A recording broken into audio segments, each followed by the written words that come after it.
Hello and welcome to Smitty's. I am a wood cutting fanatic who loves to run a chainsaw. I run alcohol chainsaws, ported chainsaws, I race chainsaws, and I even run the occasional vintage. Now remember, I cannot do this without you. You're everything to the channel, so please remember, subscribe, give that thumbs up, leave that comment.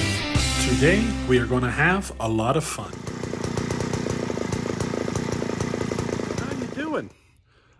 So today is kind of an unplanned video. This is kind of in response to Bodie's last video, which is the final results for the horizontal hustle. It came down to Brendan and Dino Joe, and Brendan took the lead. But he announced the next hustle saw, and I don't think he's calling it the horizontal. He's calling it the what is it? The Hong Kong hustle, I believe, or something like that.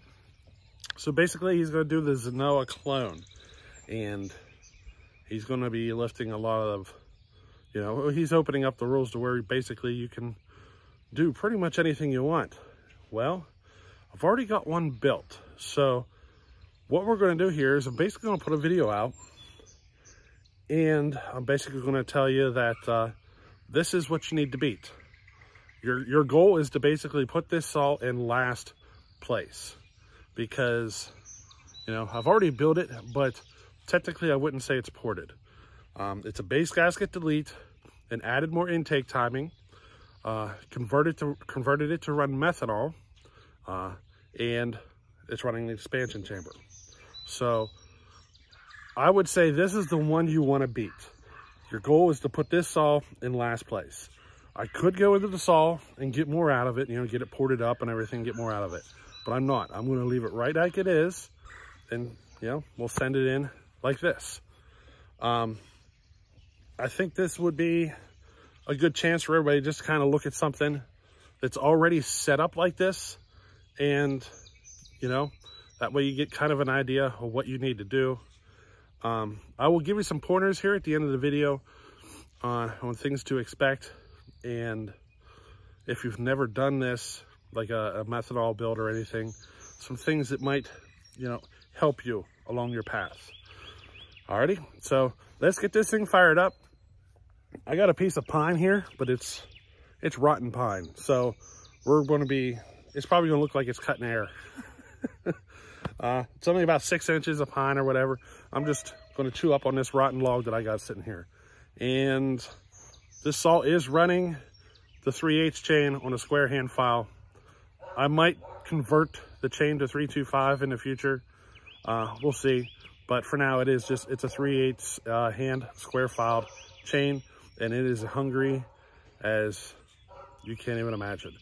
But stick around to the end, because I'm going to give you some pointers on what to expect and some things that might help you along your path. In fact, I've got a couple of videos going to be coming up here sometime in the future that we're going to be converting a saw to methanol and running it, but it's a ported saw. And then we got another one we're going to convert to methanol, and it's going to be, well, we're hoping for it to be more of a wild build. So I do have some methanol projects coming up that you'll be able to watch, but I don't know the timeline of the next hustle build off or whatever. So I may not get to those projects or get them done before, in order to show you stuff. But we'll see. Stick around, I'll give you some pointers. Let's get this all run. It is a John Cutter 5800 and converted to methanol, expansion chamber, all that stuff. I'll give you some more of the details and some pointers after the video, or after this cutting. Alrighty?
So there she is. It's the John Cutter 5800.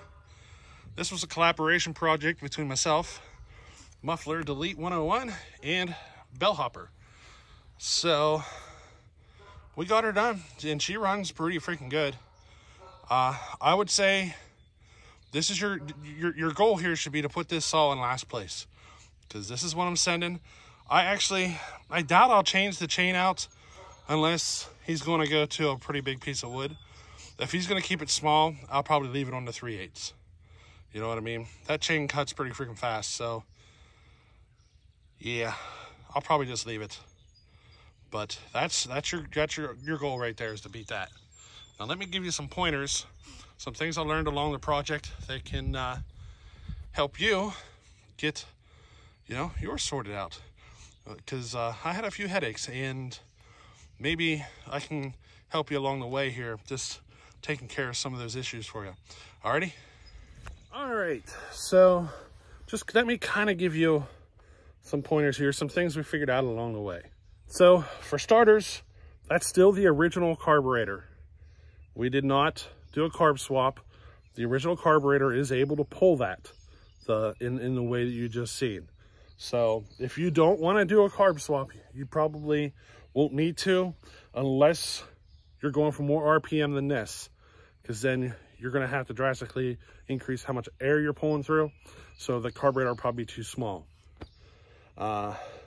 This is probably about the max performance level you're going to get out of that carburetor though. Now, fuel. I'm running the VP Racing M1 methanol. You can buy methanol on eBay in 1 gallon sizes. I do not suggest doing that. By the time you burn through 2 gallons of fuel, you might as well have went and found somebody who sells the VP Racing in 5 gallon containers. Cost to be about the same. Don't be surprised if you're dropping 60 bucks or so on 5 gallon of fuel. It's been a little while since I bought one, so prices may have come up, but you know, it was like $60 when I got the one, so don't be surprised if it's been more. It's been at least a year since I bought that 5 gallon can. So, and I'm still, I bet you I still have more than half of it left. It is a metal container. That's kind of key in storing your methanol. You want to keep it metal container. You want to keep it out of the sunlight, out of the heat. That way it will store for a longer period of time. The oil, you need to make sure you're running oil that's capable of mixing with methanol. I am running Klotz Super Technoplate.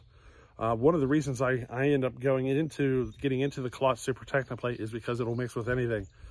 And I used to run saws at like 50-50 methanol and like 50 gas, 50 methanol, you know what I mean? Kind of things like that. I kind of stopped doing that. I kind of discovered that methanol is one of those all or nothing things. You're really not going to get the full, true performance level until you're just all methanol.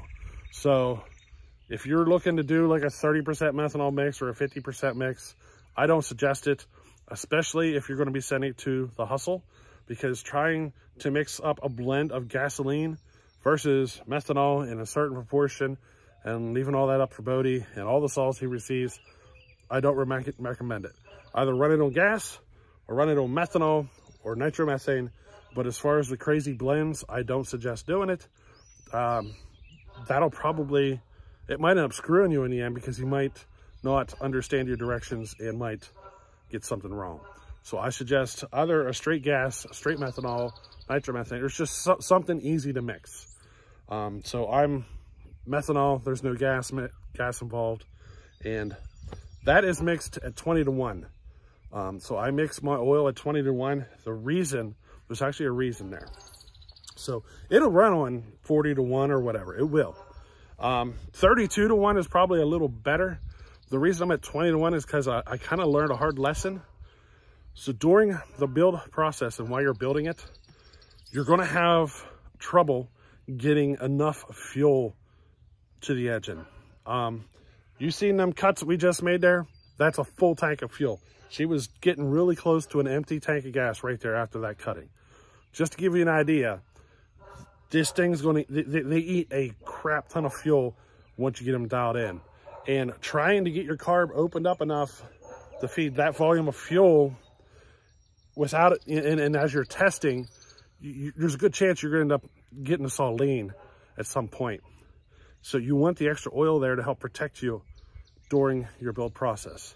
It wouldn't be until after it was finished that I would go ahead and look at going to a 32 or 40-to-1 oil mix. I just leave it at 20-to-1 because, you know, why not? It runs fine like that.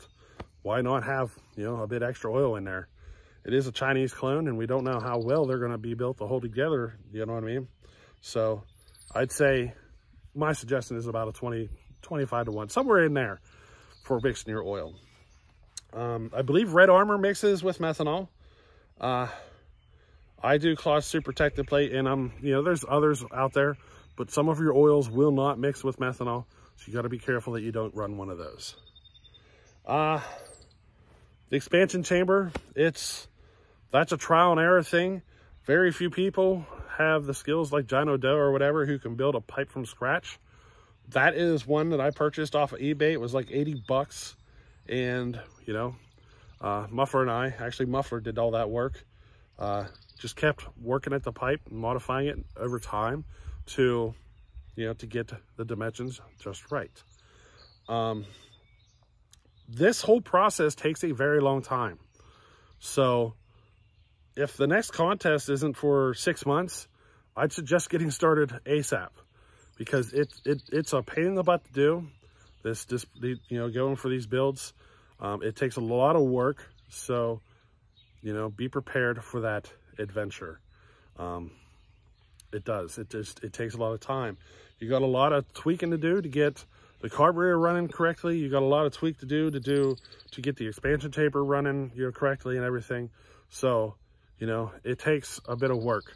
I actually don't suggest doing the expansion chamber right away. My suggestion is do the expansion chamber last.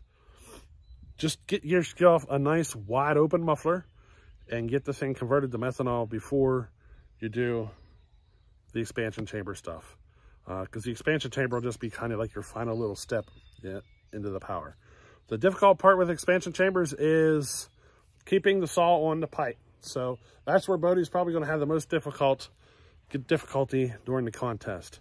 So for him to be able to showcase each saw at his fullest performance, he's probably going to have to take practice runs, just getting a feel for the saw, because keeping it on the pipe is vital.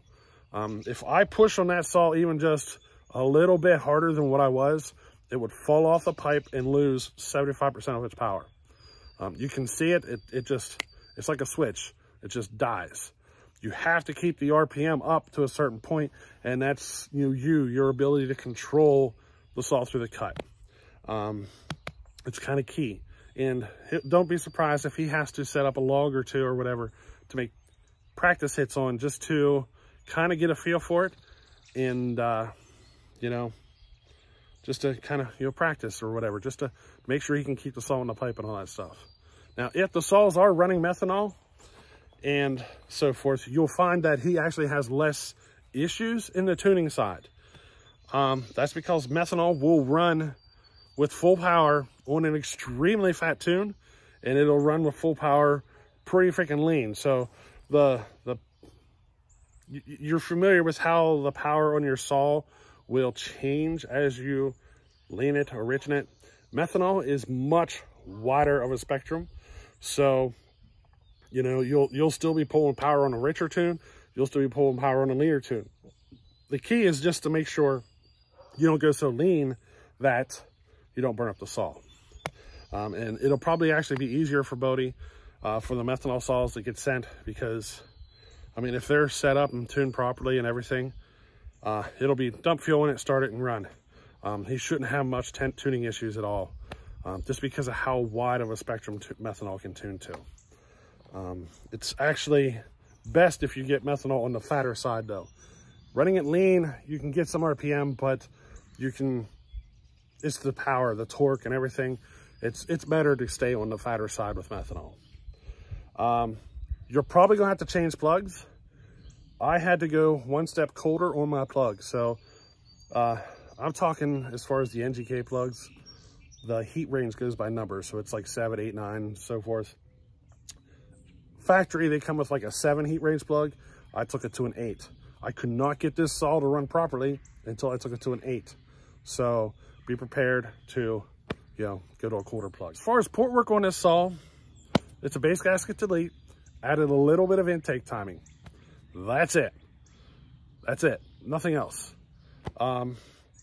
So, you know, the squishes, whatever it was, I can't remember what it was after the base gasket delete, and added the intake timing because, you know, we are moving a lot larger volume of air and fuel through.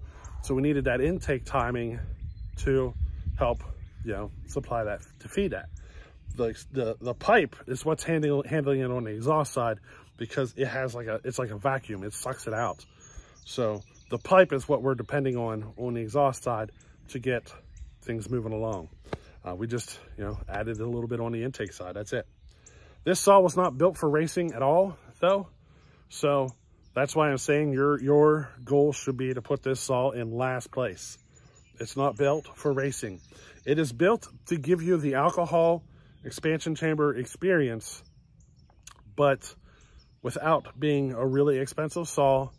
You know what I mean? And it's like show up to an event and give somebody who's never done it that methanol, the expansion chamber and everything. I mean, the fuel on this, the first time you run methanol, especially on this Koch Super Technoplate, the smell is addicting. It's like the best smell in the world as far as fuel goes, as far as I'm concerned. Once you smell it the first time, you just want more of it. So be prepared that if you go down this path, you're going to want more. It is fun. It is a lot of fun. That saw is, I've never tacked it. I bet you it's cutting at around the 12,000 RPM, maybe a little more. So that's just my guess. But I'm thinking 12, maybe low 12s, we'll say 11.8 to 12.8. I think it's doing somewhere in there. I've never tacked it.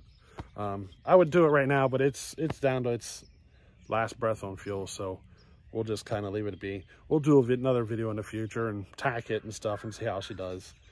But there you go, some pointers.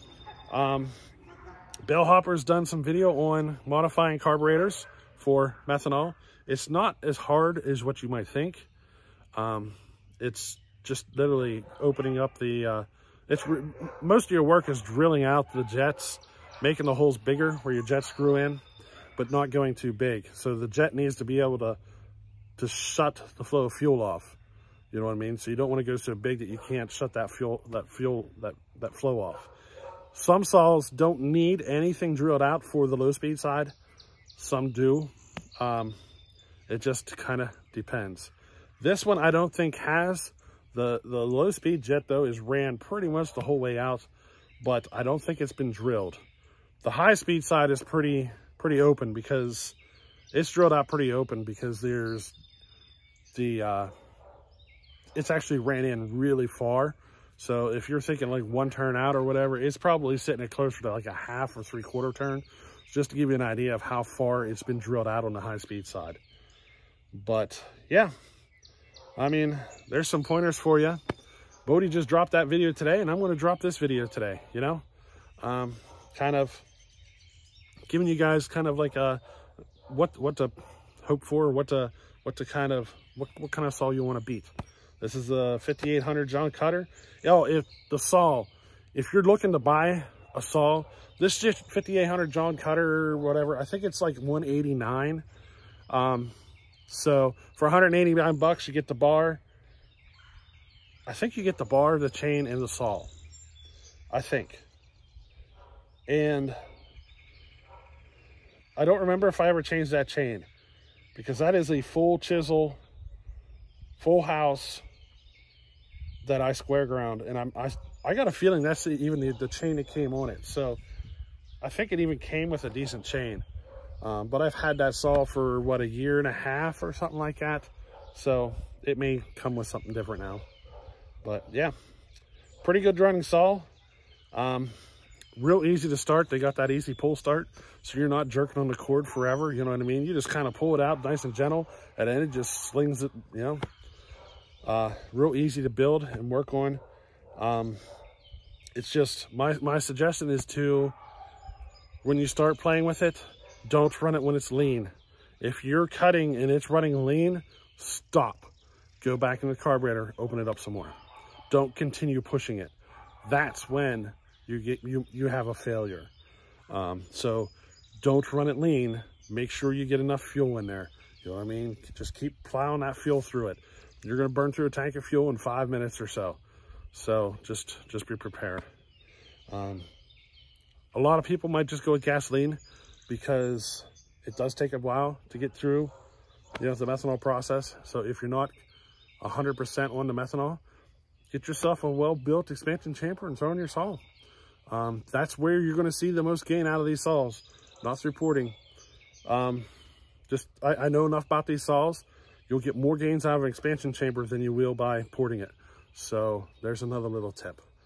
If you're thinking about porting it or whatever, you'll get more out of it putting an expansion chamber on it first. So yeah, but anyway, this video is long enough, and hey, I hope you enjoyed it, and we'll catch you in the next one. Later.